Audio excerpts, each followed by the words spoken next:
امام شافعی اور امام اعظم ابو حنیفہ علیہ رحمہ فقہ میں اختلاف رکھتے تھے۔ امام شافعی رفع الیدین کے قائل تھے، امام اعظم حنیفہ کہتے تھے کہ رفع الیدین منسوخ ہو گیا ہے اور حضور علیہ السلام کا آخری عمر کا عمل ناسخ ہے پہلی عمر کے عمل کا، تو لہٰذا یہ درست نہیں ہے۔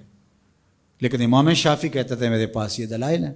خیر، امام شافعی اپنے شاگردوں کے ہمراہ امام اعظم ابو حنیفہ کے مزار پہ آئے، تو وہاں جب نماز کا وقت ہوا تو امام شافعی نے نماز پڑھی تو رفع الیدین نہیں کیا۔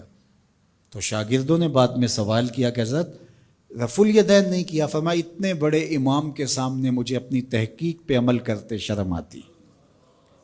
یہ ہمارے بزرگوں کا طریق تھا، یہ ان کے اندر توسع تھا، ان کا ظرف اتنا بڑا ہوتا تھا۔ ہم چھوٹے چھوٹے ظرف کے لوگ ہیں، بہت چھوٹے ہیں، پست قامت، لہٰذا ہمیں بس تفریق کی بدکاری ہی کرنی ہے۔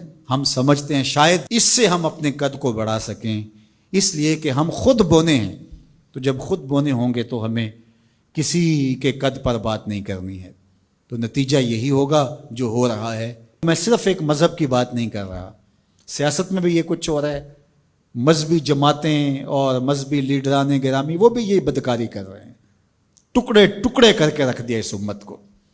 کتنا دل دکھا ہوگا رسول اللہ کا گنبد خضرا میں، یا ایھا المدثر، کہ جس طرح وہ کبھی پرندہ دیکھا آپ نے کہ ایک ایک تنکا اٹھا کر کے لاتا ہے اور پھر وہ گھونسلہ بناتا ہے، تو کہا مدثر کا ایک مفہوم یہ بھی ہے کہ تنکا تنکا کر کے امت کو جوڑنے والے محبوب۔